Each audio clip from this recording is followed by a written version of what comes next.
you've got to have curiosity, you've got to have a lifetime of curiosity and a dedication to a lifetime of work, because the tools and technology that we use in this industry are always going to be changing. Great tech skills are really important, but the important thing about technology is that it serves people and it serves the interests of people. You have to like people, you have to like helping them, you have to have empathy and sympathy for their problems. That is the most important thing. There's no corner or lines or industry or government or society that IT and technology don't play a role in. These are skills that don't just help you in your job, but they help you in every facet of your life. They're going to be relevant to everything that we do in our lives for as far into the future as anyone can predict. Try this program out. If you can learn this material, if you like this material, then you can have a great career in technology and don't worry about different stuff.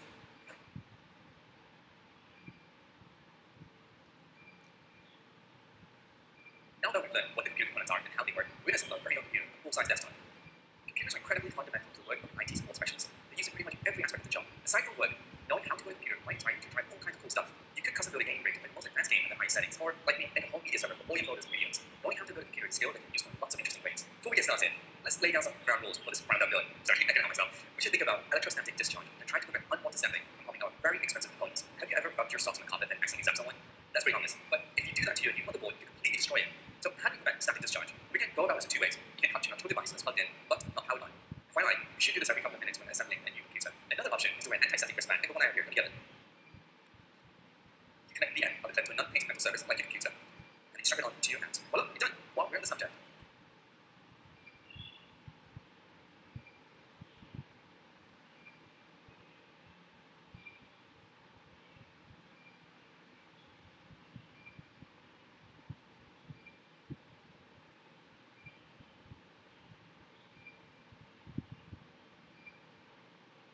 Of anti-static safety, I want to call out that when you buy computer devices, they'll come in anti-static bags to prevent accidental static electricity. Be sure to keep them inside the bags until you need to install them on your computer. Now, let's get making this computer. We'll start by laying out the foundation of our computer, the motherboard. Remember, there are lots of different form factors of motherboards, and you want to make sure the one you purchase is your computer case. We purchased a full-size desktop case and have a full-size ATX motherboard. On the motherboard, there are lots of screw holes which coincide with the holes in the desktop case too. You want to match up the holes on the motherboard with the holes on the desktop. Once you figure out which holes to use, screw in these standoffs. Standoffs are used to raise and attach your motherboard to the case. In this instance, our case is built-in standoffs. Let's start adding our components.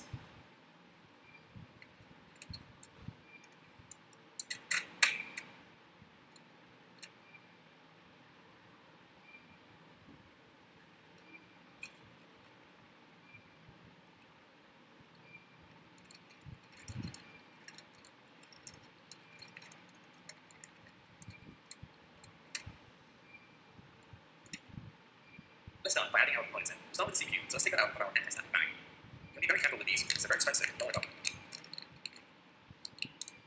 Once we've taken out the bag, let's line up the CPU with the motherboard socket. Something to note is this marker right here. This has to align with the CPU socket on the motherboard. So don't forget to make sure you get compatible CPUs that fit your motherboard. We have an LGA CPU and LGA compatible motherboard socket. So let's go ahead and align the correct orientation of the CPU secured in place like this. So like mentioned before, we want to make sure that the pointers of the CPU and the socket are aligned. The easy part is putting the CPU in. The fun part is securing this. Just note that when you secure the CPU in the socket, you do need to use a bit of force, so it's tightly secured in. Perfect. So now the CPU is secured in the socket. Now that our CPU is in place, we need to add our heatsink on top of it. The heatsink is used to dissipate heat from our CPU, which is cool things. This part right here, this is what our CPU relies on to stay cool. It takes it from there and then uses this fan to blow it out. Before we attach the heatsink, we need to apply an even amount of thermal paste. Let me get that. This is the thermal paste. Thermal paste is used to better connect our CPU and heatsink, so heat transfers from one to the other better. To get started, apply a dab of thermal paste and spread it evenly with the flat object. Let's do that on our CPU right here. The first thing that you want to do is slowly apply a slight dab on the CPU, like so. Then with the flat object, apply the thermal paste evenly throughout your CPU. So go halfway right here, halfway right here, halfway right here, and halfway right here. Just make sure that it's spread evenly throughout the CPU. You may have to do this multiple times to get this correct. Okay, so once you have that in place, you're going to take your heatsink, and then you're going to press it against the CPU. And something to note is these screws right here, they align with the CPU socket. It's like a guide you while you put the heatsink on.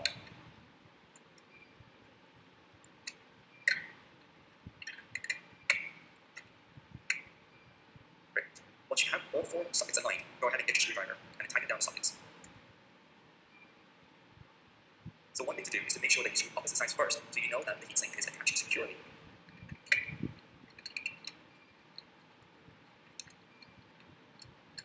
So one thing I like to do again is just kind of go over the screws to make sure everything is tightened securely.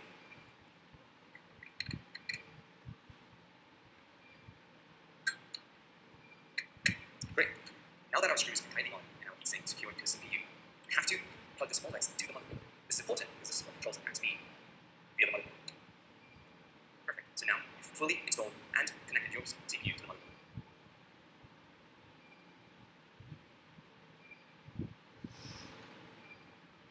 Let's install our RAM. Locate the DIMM slots on your motherboard. So these are the DIMM slots like we discussed before. I have 4 slots available here. I have 4 RAM sticks. Pick those up. So my RAM sticks. Of course, they're my anti-static bag. Let's take them out.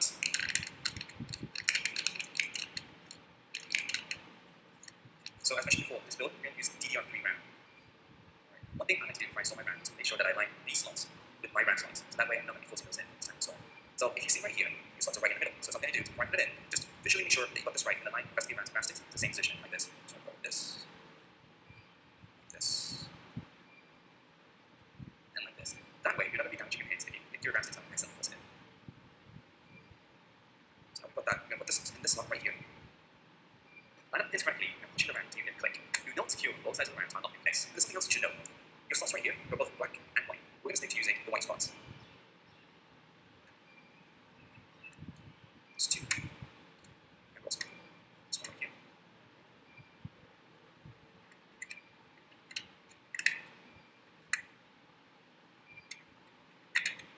There you go. It's purely fastened RAM inside your motherboard. Next, we have our hard drive.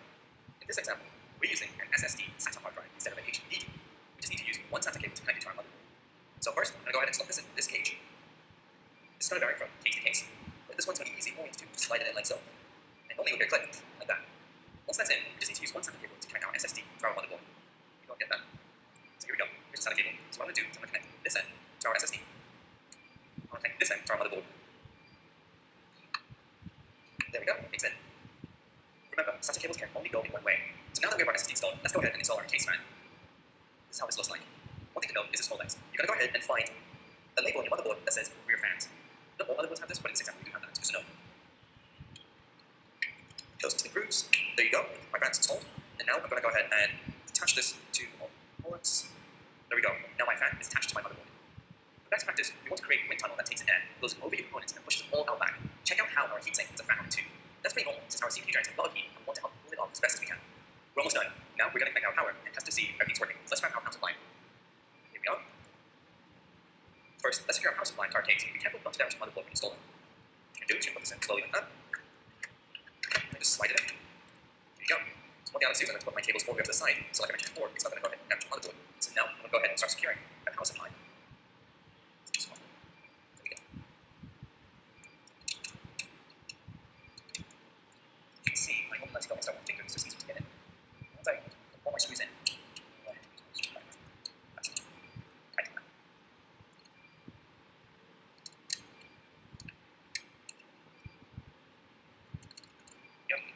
so let's go ahead and tighten our screws here. Great. So now we've secured our power supply to the case. Just not moving anywhere. Just another note. You can also install the power supply before adding it to the motherboard, depending on how your case is laid out.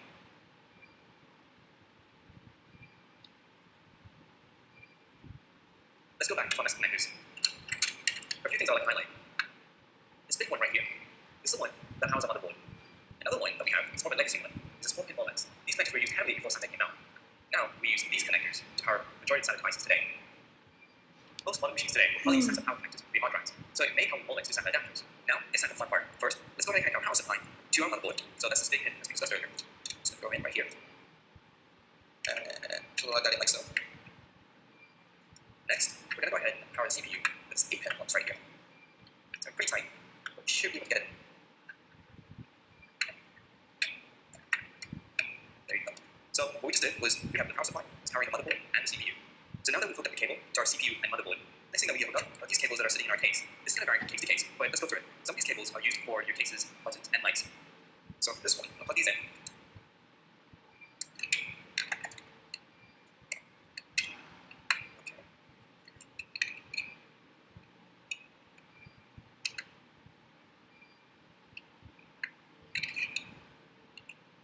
Okay, so our case cables are now secured to our motherboard. One good idea is sometimes your motherboard will come with some lights. This will help you fasten your cables to your motherboard so it's clean and tight on your case.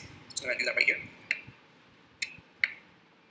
Now that we have our cables securely fastened to our case, let's not forget one more thing, our graphics card. We need that so we can output video to our monitor. We're going to plug this graphics card into our PCI Express slot on our motherboard. Just like the RAM, you are going to put a little bit of pressure when you insert this in, so don't feel bad by putting a little bit of pressure and getting click, like this. Once you've done it and tightly secure it to your case, this is going to be our basic case. There you go, graphics card is installed. Alright, I think that's it. Let's power up our computer. First, make sure you take your anti-static, brace it away. Yep, our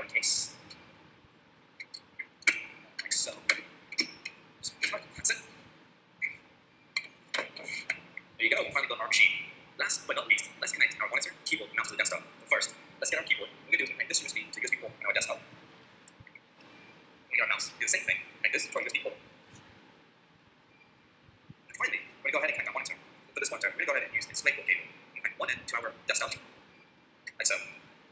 Next, plug this into my one-step.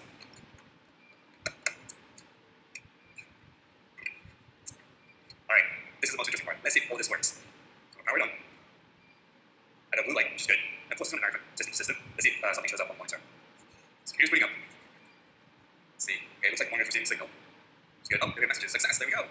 It's working. Perfect. If you're having issues with your computer not starting up, that's okay. Check that your power supply is supplied the right voltage. Well, make sure the connectors are in the right place. Oh, what's this? Non-system disk or disk error. Replace strike any key when right. Looks like our disk doesn't have an operating system to boot into. No worries. That's what we'll be discussing in the next set of lessons. We'll learn what operating system is, what the main operating systems are, and how to install one. Well, good job. Got your computer up and running, and monitors receiving signal. So that's it. Let's take a moment and think about what you just did. Not only did you learn about each component of the computer, but you figured out how they work individually, and then we built them together. It's quite an accomplishment.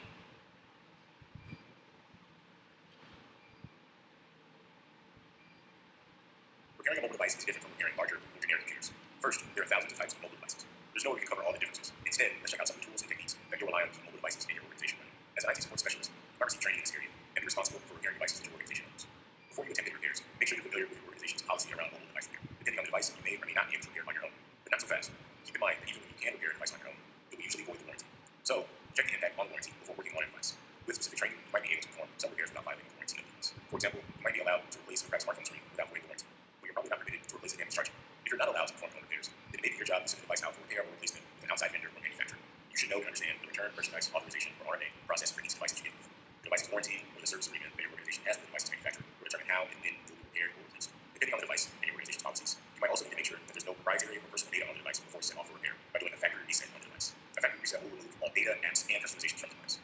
When repairing a mobile device, follow the same best practices that we showed you for working on a PC. Protect against static discharge, use the right tools, keep parts organized and labeled, take pictures along the way to couple lots. Follow vendor documentation, and test the device to make sure it still works.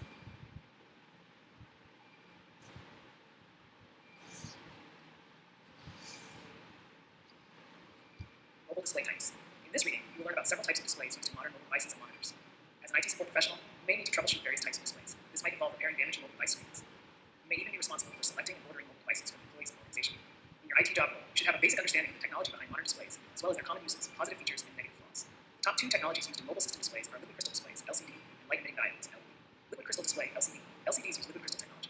Liquid crystals have properties of both a liquid and a solid. The crystals can be aligned in a variety of patterns and manipulated with electricity. How the liquid crystals are arranged and manipulated inside display panels affects refresh rates, image quality, and display performance. LCDs require backlighting, often provided by LEDs. Displays that need backlighting are also called non-emissive or passive displays. Backlighting unit, BLU, requires extra space, which makes LCD panels thicker and less flexible than other displays. Polarizers on either side of the liquid crystal layer control the path of the backlight to ensure the light is aimed toward the user. The following are common LCD display types used for mobile devices. In-plane switching, IPS.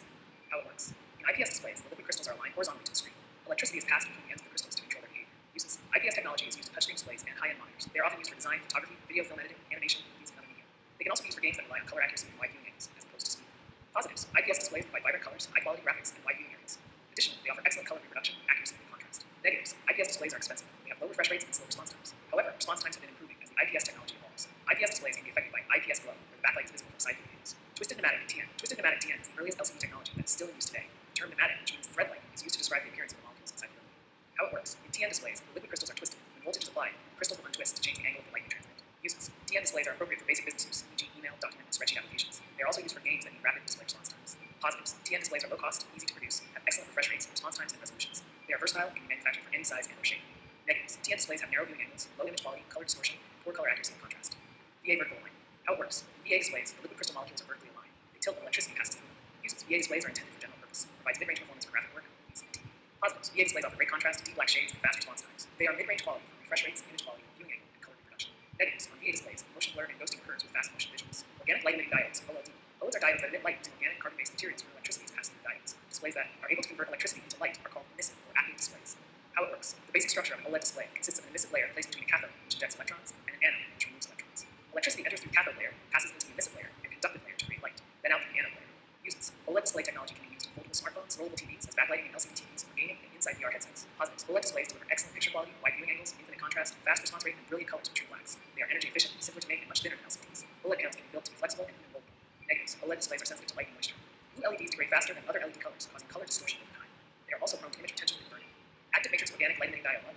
Active matrix organic light emitting diode and super AMOLED are recent technologies used in smartphone displays. How it works. AMOLED displays are a type of OLED panel that uses active matrix technology. Active matrix displays have active capacitors arranged in a matrix with thin film transistors, TFTs. This technology enables the control of each individual pixel for rapid state changes, including changing brightness and color. AMOLEDs have touchscreen functions integrated into the screen. Uses. AMOLED and super AMOLED panels are used in high-end mobile devices, flat screen monitors, curved screens, and touchscreens. Positives. AMOLED displays offer a high picture quality and fast response time. Color and brightness are consistent across the screen. Fast-moving images and motion are displayed clearly without blurring or ghosting. Super AMOLED panels can display a wider range of colors with enhanced contrast, which makes them easy to view in a wider variety of light conditions. Negatives. AMOLED displays have the same problems as OLED displays, listed above.